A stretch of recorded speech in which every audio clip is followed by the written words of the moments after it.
There are moments in American politics when the noise gets so loud that the truth is hard to hear. I mean, last week we had a couple of those moments, and, once again, Nancy Pelosi cut basically right through it. The president gave his year-end speech, primetime speech, basically saying everything is going great in the country, and if anything's going wrong, it's Joe Biden's fault. Did you watch the speech? No. I've had enough of him. I didn't even think about his speech, but I did see some of it in the news afterward, and I think it was a demonstration of his mental incapacity. What do you mean by that? Well, that was a ridiculous speech.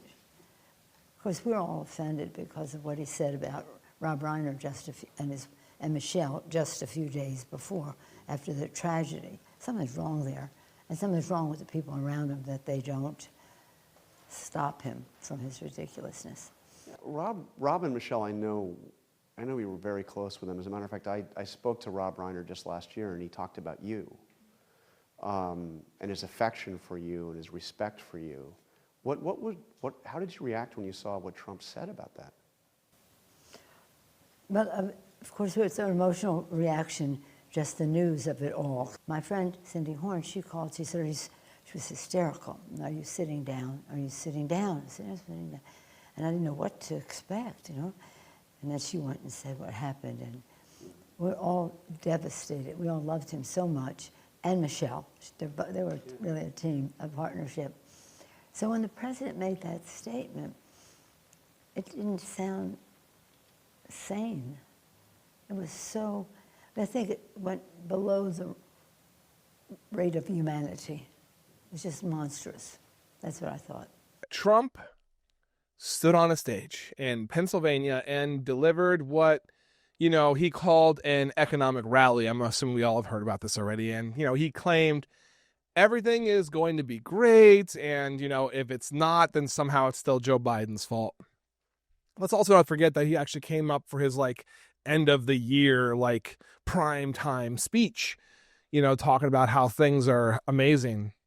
Amazing. Things are incredible, right? They're so amazing in this country. Oh my God, right? Oh, I'm the best. That speech, both of them, came as families are struggling with rising costs, housing, is out of reach for so many Americans right now. And confidence in the economy continues basically to slide down. The disconnect was impossible to miss for many Americans. Pelosi, didn't yell. She didn't exaggerate. She simply just said what millions of Americans are already thinking constantly every single day, and what we already know. Pain is not prosperity.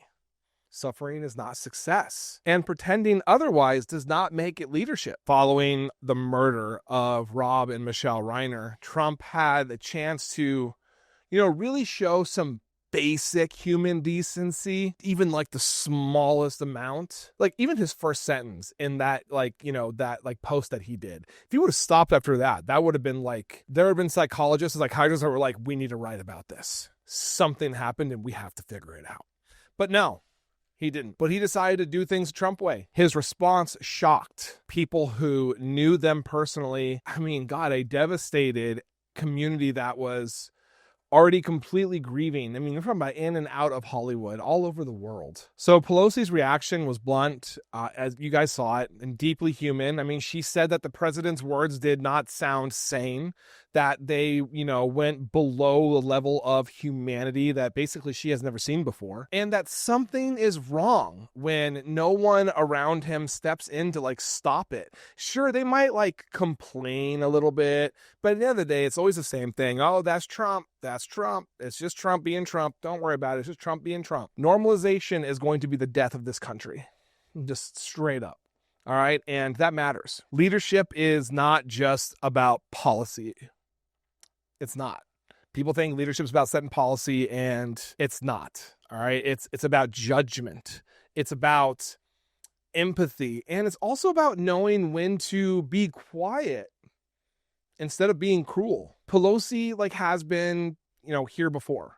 In 2018, when Democrats were counted out, she helped lead a historic House comeback. Now in 2025, working alongside Hakeem Jeffries, she is helping shape a strategy focused on affordability, freedom, and incompetence. Trump, may dominate headlines today. Pelosi understands history, though.